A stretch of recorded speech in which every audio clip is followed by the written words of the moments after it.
Our topic for today is about the different types of diet for diabetic patient, pregnant woman, and malnourished child. Okay. So short explanation on the above diet. So diabetes. Na-explain na to ni Sir before last meeting, I guess, about the diabetes. It's a chronic condition that occurs when the pancreas can no longer make insulin, or the body cannot effectively use the insulin. So we have three types of diabetes, which is type 1, type 2, and gestational diabetes. So see type 1, when the pancreas does not make insulin because the body's immune system attack the islet cells in the pancreas that make insulin. So si insulin po is our essential hormones sa ating katawan na pinoproduce ni pancreas para mag-regulate ng sugar. Yes. So si type 2 is when the pancreas make less insulin. Si pancreas still can make insulin but it's too less. And your body becomes resistant to insulin. So it's more dangerous to have type 1 than type 2 diabetes. So si gestational, this is usually happen to a pregnant woman, gestational diabetes, especially when the woman is obese or lack of activities, so nade-develop po yung gestational. So meron tayo different types of diet for diabetic patient. Usually the doctor will recommend the carbohydrates, fiber-rich foods, good fats, and the protein. So sa carbohydrates, meron tayong simple carbohydrates, and we have also the complex carbohydrates. When we talk about simple, it's like, for example, in short, it's highly processed carbohydrates like rice, pasta, flour, like that. So highly processed yun siya. We have also the complex carbohydrates, which is found in vegetables like potato, mga carrots. Meron siyang fiber content. Si complex carbohydrates. It's more healthier than simple carbohydrates. So fiber-rich food also we find in vegetables and fruits. And good fats, we have bad fats and we have good fats. I don't know which one. See saturated fats and unsaturated fats. See saturated fats we found in like meat, coconut oil. Yun yung they call it also as solid fats. For unsaturated fats, we find it olive oil, avocado oil, olive oil. Yeah, olive oil, yes. Like also omega-3, yung mga fatty fish, salmon, yan. See, unsaturated fats yun, which is, I think, more healthier than saturated. So we have also protein. We all know protein, we find in meat. Yes, red meat. Okay, next.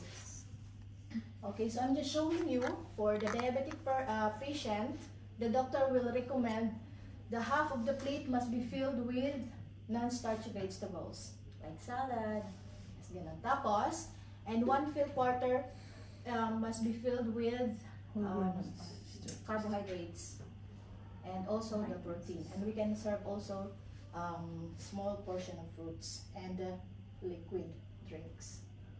Okay, so I'm just showing you this one, the impact of macronutrients on blood glucose level. When we say macronutrients or macro, means it is the large amount of nutrients that our body can consume, which is carbohydrates, protein, and fats. So si carbohydrates has the highest impact sa blood glucose natin, especially simple carbohydrates. Kasi madali siyang ma-digest ng katawan natin. So carbohydrates must be in moderation. And second is protein. Protein has moderate impact. 50% turns into glucose. 2 to 4 hours. And also, the last one is the fats. Very low impact, around 10%. But fat also must be consumed in moderation because it has high in calorie, especially saturated fats. Okay. Next is, let's proceed to pregnant woman and types of diet. Sa pregnant woman, it's very important diet. Okay, diet is very important for the pregnant woman. If you have something, actually you have it for me. So here, there are common pregnancy complications na possible na ma-admit si pregnant woman. This one is hyperemesis gravidarum. Gravidarum. Gravidarum. Morning sickness. Yung nagbabawag yung mga, yes. Naglilihi. Second is gestational, we discussed earlier. Yes, and placenta previa. This is, tinatawag nila, I'm not sure. Totoo ba sir yung sabi nila mababa ang matres? Low lying. Low lying, yes, low lying previa. It happened to me before. So, possible also na ma-admit ang patient. Si doctor is mag-recommend ng complete bed rest sa ganitong situation. And also, the last one is preeclampsia. Ito yung, pag sa normal patient is hypertensive. Yes. Blood pressure, high blood pressure. Okay, so these are the nutrition that the pregnant woman really needs.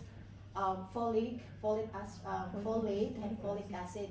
This is also known as vitamin B complex. Yes, mga B1, B2, B3. Si calcium, vitamin D, promote bone strength, protein, promote growth, and si iron to prevent anemia deficiency. Okay. So let's proceed to child malnutrition. Malnutrition is caused by lack of nutrients. It's either as a result of a poor diet or problem absorbing nutrients from the food. Okay? So meron tayong forms of malnutrition. It's either undernutrition or overnutrition. Kasi iniisip natin always undernutrition. Ay meron ding overnutrition. So, ang cause, most common cause is poverty. Number one, kahirapan. Yes. So the best diet is really poverty, no? Yeah. Pag obese ka na, Mayaman ka na. Overnutrition ka na niya. Poverty is the best way. Habang tumatanda tayo sa Dubai, lumalaki din ang katawan natin kasi yung mayaman. payaman. Okay. And second one is disease. May mga disease na nagkakos din ng malnutrition. Like for example, broken-hearted. Sana all. Ano din na? Stress. Heart disease. Mga deficiency. Yes, Yung mga... ganon. So, lack of education, lack of awareness, especially sa mga parents na they are lack of awareness na proper nutrition na ibibigay nila sa mga anak nila. Yun, yung lack of education. And environmental factor, like mga country na may mga war. So, yung mga kids, affected sila kasi they don't have enough food supply. Okay? Let's make it fast. Ito okay na to. Ito yung mga nutrients at saka food sources at paano gagamitin ng katawan natin. Si protein, carbohydrates, fats, vitamins, minerals, water, and fiber. Okay? Tapos, ito for general guideline also. Menu planning. Note any food allergies. Some food allergies can cause a severe allergy reaction which can quickly lead to death. Okay? Pero during the yung first assessment pa lang ng mga doctors, sa patient's chart may nakalagay na yung allergies ng mga patients. Yes. And also note any special diet orders. Plan and prepare the meal according to dietary restrictions. Okay? Make sure client uses good oral hygiene. Assist with oral care if needed. Make sure dental appliances such as dentures and bridges fit and used properly. Okay, cultural religious issues. Best to ask and not assume anything about what someone, especially patients, wants to eat. May mga patient like us, Muslim, we don't eat pork. Okay, Hinduism, they don't eat beef. So it's very important to ask the patient. It's Catholic. Everything. Anong bawal sa Catholic? Walang bawal. No divorce. Ha? Walang bawal. For Lenten season lang, right? Bawal ang yung meat. Holy Week. Yung Holy Holy Week, yes.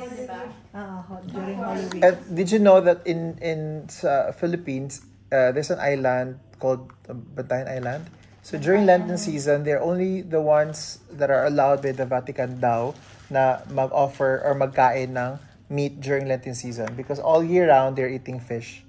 So to sacrifice yung gusto nilang fish, pwede silang kumain ng meat. But it doesn't mean na magkakain ng lechon. Bantayan Island.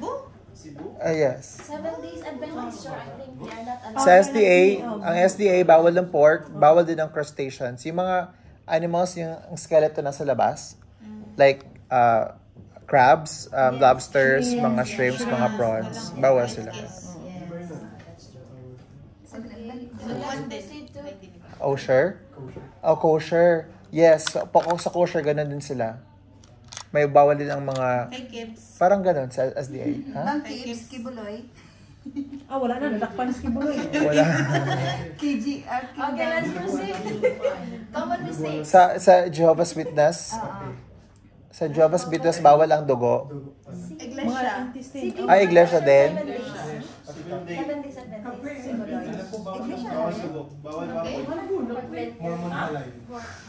Okay, game. Okay, let's proceed to common mistakes of preparing the meal. Preparing meals without asking the client, yes, like what we discussed, patient, what she prepare also. So it's important to ask the patient what they want. Preparing large portion is wasteful, costly, and unhealthy. Okay, preparing processed food and soup, which are high in fats and sodium. Forgetting fluids and as essentials part of meal and snack. So always, if we serve meal, it comes with the fluids.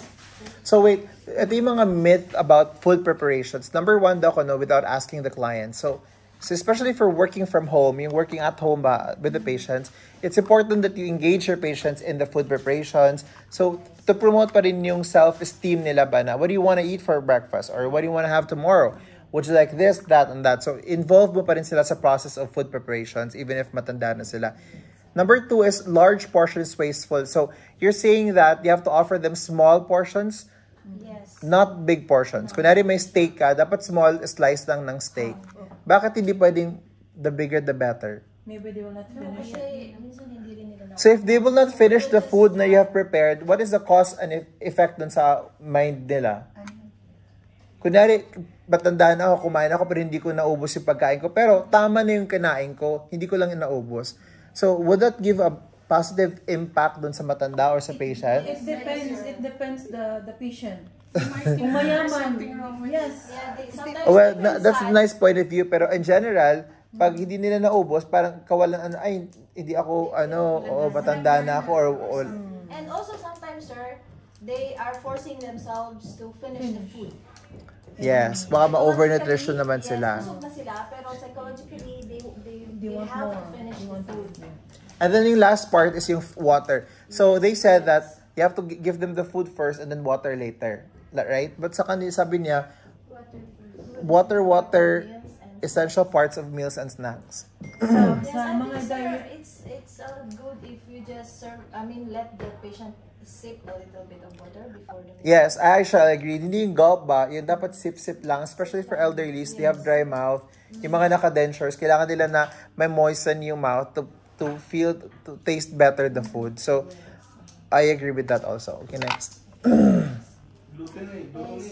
Food safety. So these are the food safety. First thing is wash hands, proper hygiene, okay, before and after handling food, okay. Do not allow raw food to come into contact with the cooked food. Ihiwalay si cook, tsaka si raw. Oh, bakit ganun?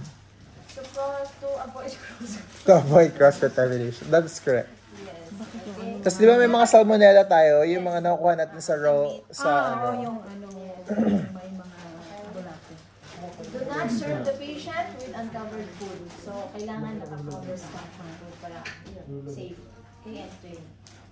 The reheating food must be done thoroughly. If liquids are involved, make sure that the food is brought to a boil. So, kailangan i-boil na maayos. Because may mga bacteria din na hindi sila namamatay kahit mainit. So, okay? Do not keep unfinished food once they have been served. So, hindi na pwedeng i-keep.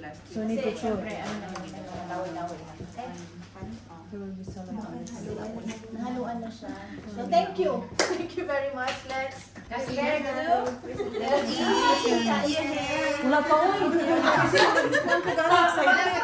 O, game. So, i-explain ko lang bakit ito ang sinerve ko, bakit ito, ano ang benefits sa patient. Okay? Open, Day, open. So, first, Day, open sa, Day.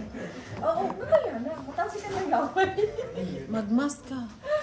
Ay, wait. May mask ako dito. Okay. So, first is wear gloves. Dampak. Okay, ano ba? Sanitize your hands first. Gloves. Okay, and gloves. Dok, ikaw ang ano ka? Diabetic. I-explain ko muna kung Malnourished. overnourished. Okay, so this one is the meal for the diabetic patient. Ito ang sinerve ko. Assuming na ito ang in-order niya. Okay? So, I gave him, sir, salad. Gusto na sila, sir. Okay. I gave this salad, sir, as like what I explained. So, must be a lot of fiber-rich food. Okay? I gave him also, I prepared also this boiled potato. Okay? By the way, my patient is American diabetic. Okay. So this American food. And this is, sir, it's grilled chicken breast. So the chicken breast, yeah, steak also can be. So chicken breast is high in protein, okay, and also has fats and 0 carbohydrates. So it's perfect to match with this boiled potato. Okay, and also I serve him this. This is lentil soup. Okay, lentil soup is very famous in Middle Eastern country. Lentil pero sa American. Inintroduce ko sa American. I serve. This is gelatin, sugar-free gelatin for the desserts. Yes. Okay. And second, sabi mo kandila? yes. Para may cover. Kasi pwede na siya kahit nasa ganyan. So this one is for pregnant women. This is Arabic pregnant woman. I gave her, I prepared for her shakshuka. Are you familiar with shakshuka? Yeah. Shakshuka, Yes. di ba egg with the... Famous in Middle Eastern countries. Oh, egg with the... Philippine mo na lang. Breakfast. Shakshuka. It's a egg with the tomato, right? Yes, with the cheese. Saute the tomato. Where's the kubus? Kubus here, I put small amount. Lebanese bread pala ang kola. This is Arabic bread. Okay. This is typical breakfast of Arabic.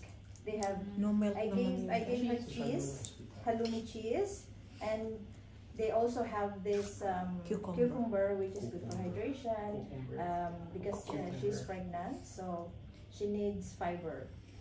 And also, yeah, this shakshuka and Arabic bread and hot milk.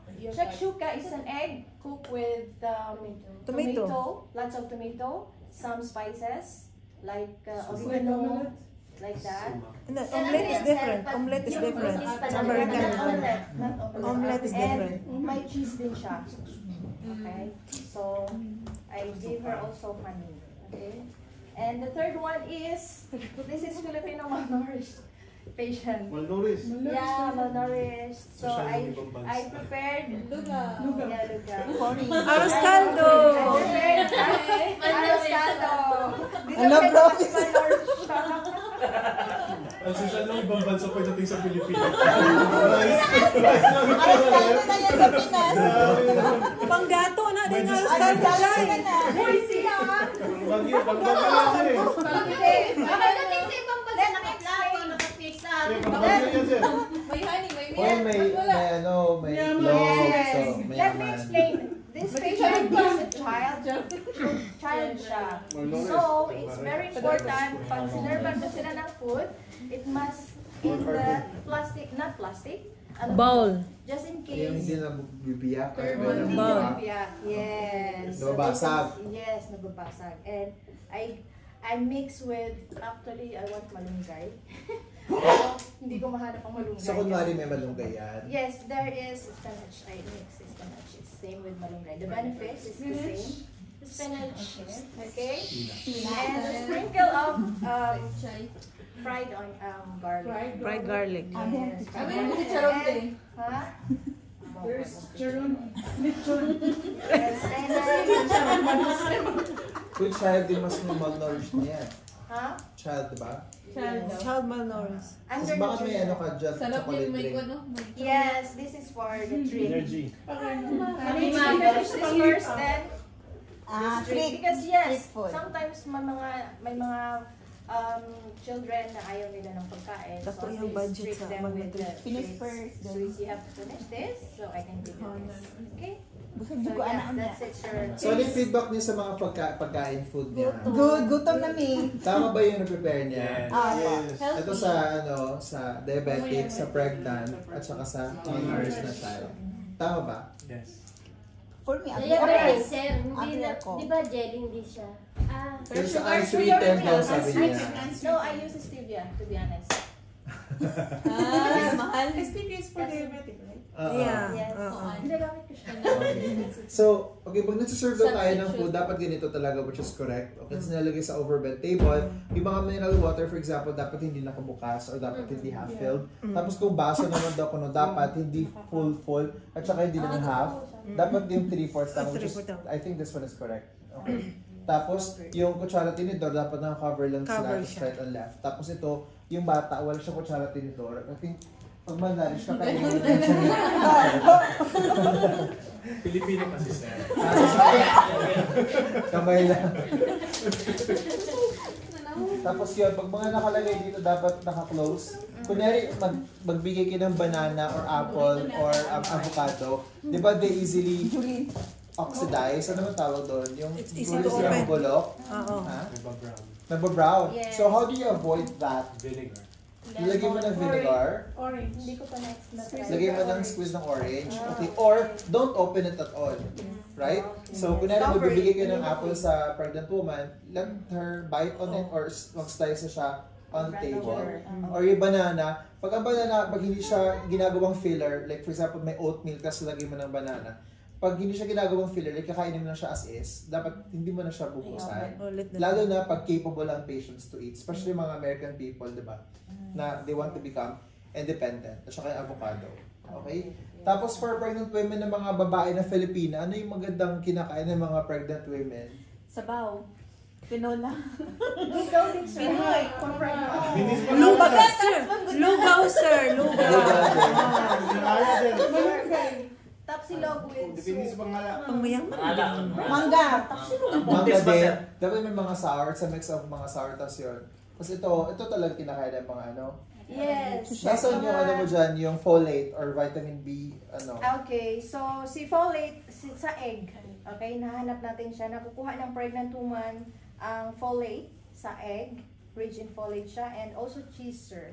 So And mga also proteins this- for bone, yes, development. Si egg is very important sa pregnant because it has a lot of vitamins and minerals. Dapat boiled egg pala yung inano niya. Okay, so dapat ako ng anything else you want to add? Prenatal comes before or after. Itong food niya, Prenatal. ang prenatal before or during birth, before birth, during pregnancy. Yung vitamins. Ano pregnancy? Yung folate? Prenatal vitamins. Yun yung Folic acid. Yeah, Folic acid. During pregnancy. During pregnancy yun, iniinom yung ano, yung folic acid. Pag mga anak na, ang focus naman nila is yung mag-produce ng Anong milk? breast milk. Oo. Dahon, malunggay. Yan sulti. Malunggay dahil. Lagi mo daw, Oo, unya. Mga seashell. Breastfeeding yan. Breastfeeding ako 2 years. Pag ano, may allergy yung patient sa egg, anong i-ano? Sa carrots na lang siya.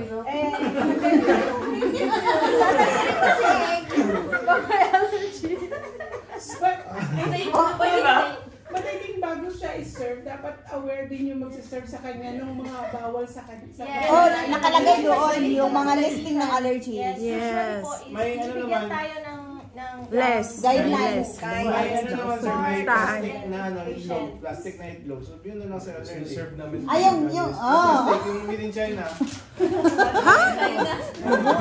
kasi sa hospital, parang naka-cards na lahat ng diet. Yes. Mas pipiliin na lang ni doctor kung ano yung bagay sa kanya. Yes. So kung ayun na sa card, andun na lahat yung pwede mong maging options. Ang next mo i-check na lang yung allergy. Kunwari yung eggs, ano ba yung pwede mong maging, White egg na lang. replace para sa egg. So andun lang yun doon. Naka-soft diet, naka-liquid diet, naka-full or fat. Okay. Chickpeas na lang. Okay, game. Thank you. Okay, next. Kainin